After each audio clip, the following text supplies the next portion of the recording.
Yung famous na statement mo. From my experience, I can say that the PNP is the biggest crime group in this country. Ang leader ng crime group na yon ay si Gerald De La Rosa. Yes, Your Honor, Mr. Chair. Tama? Yes, Your Honor. Naniniwala ka na ang nagpa-dismiss ng kaso ni Kevin Espinosa na pinapaniwalaan mong drug lord si Senator Bato de la Rosa.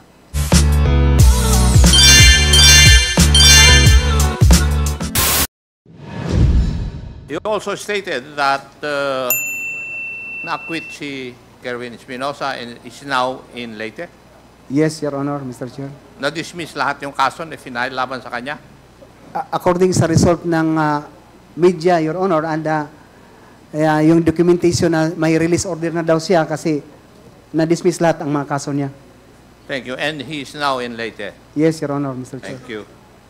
And still operating. Hindi lang nag-operate. Illegal drug business? Hindi lang mag-operate, Your Honor, kasi he is running now for the mayor in Albuera. Thank you. Yes, Now, Your we Honor. go to the father, Mayor Rolando Espinosa. Yes, Your Honor. Yes. Mr. Chair. Mayor Espinosa surrendered to the chief PNP then, Gerald Bato de la Rosa. Tama? Yes, Mr. Chair. And then, eventually, the mayor was turned over to your custody. Yes, Your Honor, Mr. Chair. Now, when he was turned over to your custody, ano po ang instruction sa iyo? Joby, tulungan mo si Mayor Espinosa, proteksyonan mo siya. Kasi magsasabi siya ng marami sa inyo. So, yun, natandaan ko, Your Honor, Mr. Chair. And marami po ba siya talagang sinabi sa inyo? Marami, Your Honor, Mr. Chair. Yan yung sinasabi po ninyo na nagsabi siya ng mga listahan ng mga police officials na nasa listahan na kumukuha ng kuwan sa kanya pera. Yes, Mr. Chair. Tama. And would you still have those documents? Na file ko na, Your Honor, Mr. Chair, yung sa different department ng government natin kasi nag-file tayo sa Ombudsman, sa RIAS, but the folder, the original, before I assign in Uzamis, I turn over it to my provincial director, the person of Colonel Franco Simborio, Your Honor, Mr. Chair. But may I know, if you know, what happened to all those cases na na-file? Exonerated, Your Honor, Mr. Chair. Lahat? Lahat. Now, may I know why the late Mayor Rolando Espinosa was taken out of your custody? Number one, Your Honor, Mr. Chair, Mayor Espinosa, mayroon siyang reservation sa sarili niya. Nagsabi siya sa akin na, Sir, wag mo lang ako i-turn over kasi papatayin talaga ako. So, ang ginawa ko, Your Honor, Mr. Chair, nag-request ako for a motion for custody sa judge doon sa Baybay.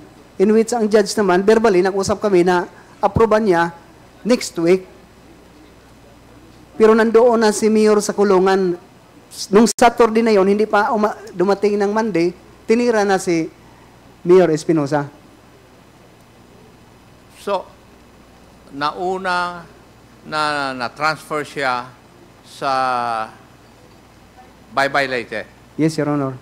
before you filed your motion na to take custody of the late Mayor Espinosa. Yes, Your Honor, Mr. Chair. Okay.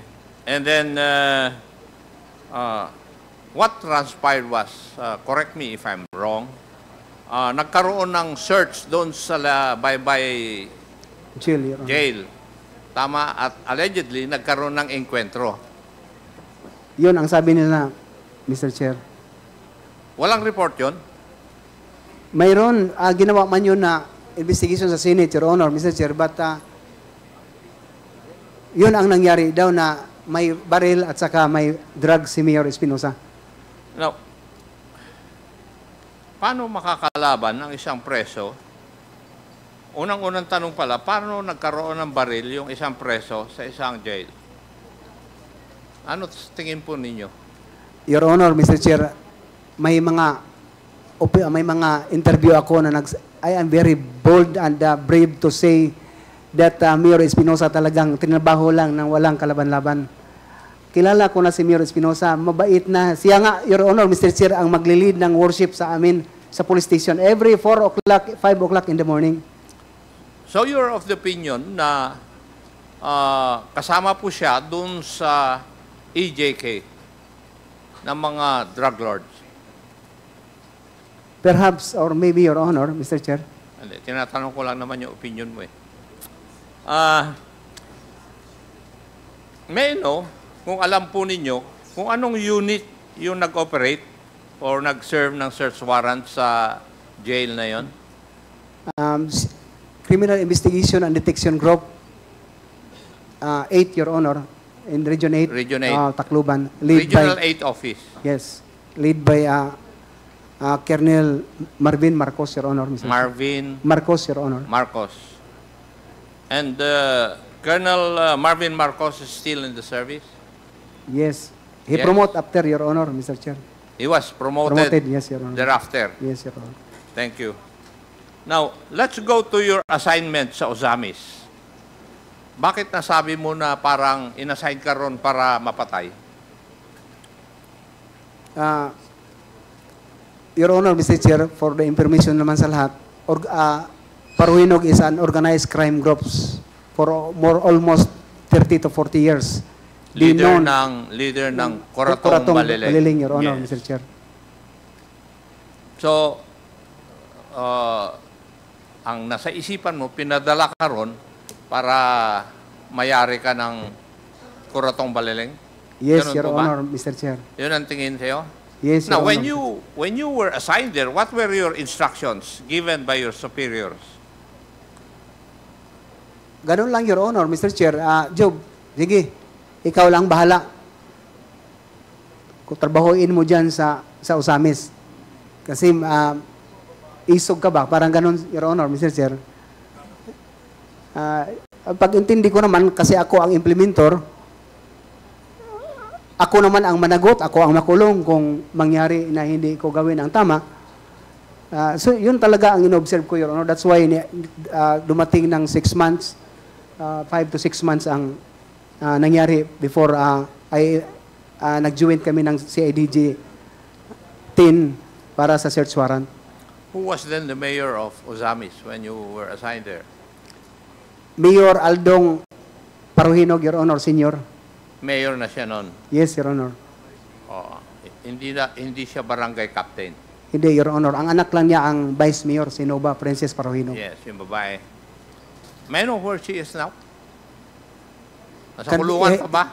She is convicted, si Nova Paruhinog, Kaya Your nga, Honor. nasa kulungan pa? Nasa kulungan, Your Honor. Okay, thank you. Life sentence. Now, there was an operation by shall we say, neutralize the Paruhinog family. Were you the one who operated or who implemented this? The CIDG, Your Honor, Mr. Chair, ang nag-apply ng search warrant. Joint lang kami ang local police ng Ozamis City, Your Honor. Mr. So, Chair. kasama ka? Yes, Your Honor, Mr. Chair. Now, may I ask you, as a police officer, in accordance with your POP ba, yung pag-operate?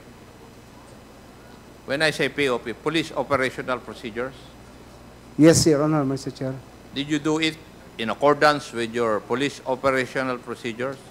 Yes, Yung search, implementation of the search warrant, 6 yata yon. Yes, Your Honor, Mr. Chair.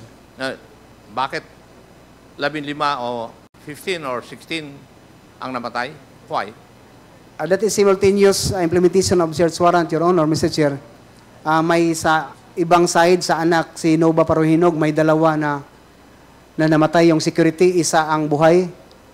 They are all fully armed of long firearms, M16. At saka sa farm ni Mayor Aldong Paruhinog, farm ni Ardot Paruhinog, at saka sa mansyon ni Ardot Paruhinog, may namatay. Hindi lahat yun sa bahay ni Aldong Paruhinog, Your Honor, Mr. Chair. So lumaban sila, they refused to obey yung search warrant? Yes, Your Honor, Mr. Chair. When in fact, my police investigator na kasama ko doon sa first vehicle, una ang natamaan before we drop from on board of the vehicle, siya ang unang natamaan. At saka doon na, Your Honor, Mr. Chair, ang exchange of fire sa going to security ni Aldong Paruhinog, Your Honor, Mr. Chair. Thank you. Let's go to yung famous na statement mo, paragraph 34. From my experience, I can say that the PNP is the biggest crime group in this country. Ang ibig mo bang sabihin, yung Chief PNP ang Lord of crime? Kasi pag sinabi mo na yung PNP ang isang crime syndicate, ang big boss niyan ay yung Chief PNP. Siya ba ang big boss ng criminal syndicate known as the Philippine National Police? Your Honor, Mr. Chair, I don't want to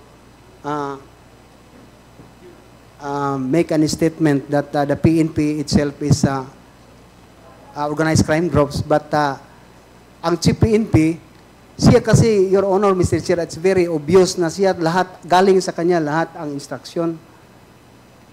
During the time of what? Of who? General Bato, Your Honor, General Mr. Chair. De La Rosa. So, nung panahon na yon, when you say that the PNP is the biggest crime group in the country, ang leader ng crime group na yon ay si General De La Rosa. It may be, Your Honor. No, I'm not referring for the PNP. Tinatanong kita dahil yun ang statement mo eh. Di ba? From my experience, I can say that the PNP is the biggest crime group in this country. Who is the leader of the PNP, which you consider as the crime group? Hindi ba yung Chief PNP? Yes, and therefore, he is the Lord. Yes, Your Honor, Mr. Chair. Tama? Yes, Your Honor, Mr. Chair. Would that be a correct conclusion of mine? I am with you, Mr. Chair. Thank you.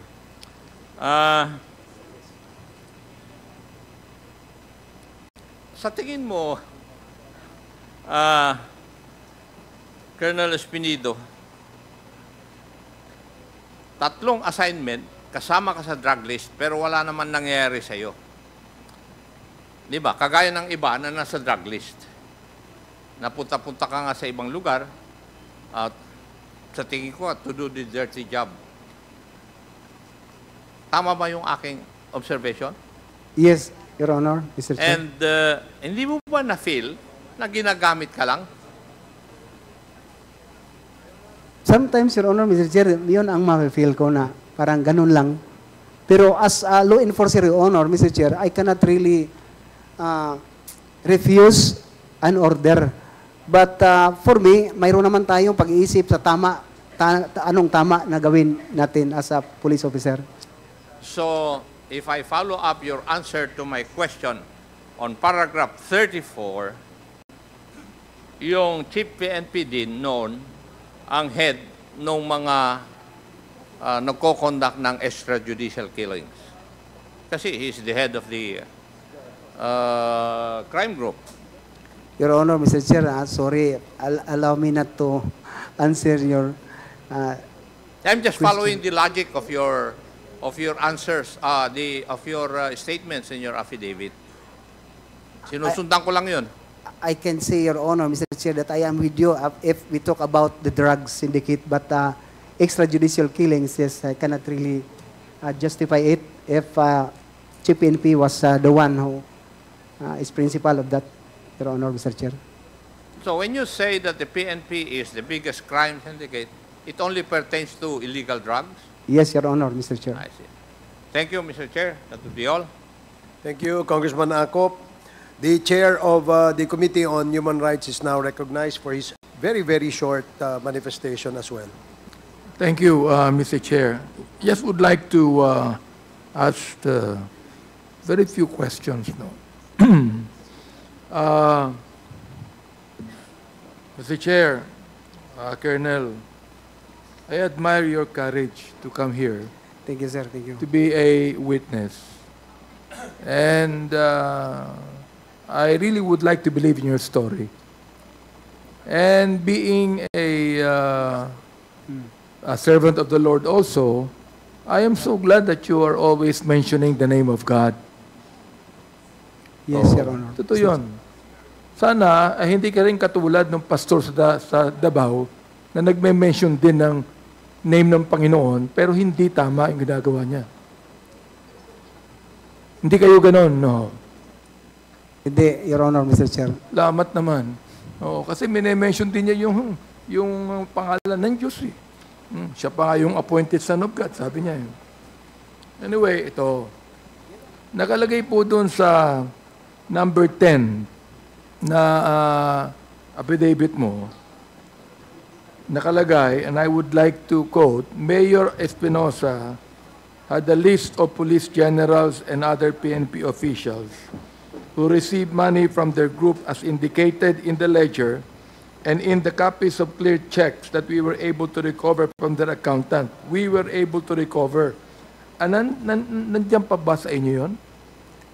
Yung mga yon, yung na-recover ninyo, nandiyan pa? O makukuha nyo ba? Pwede nyo bang i-present dito?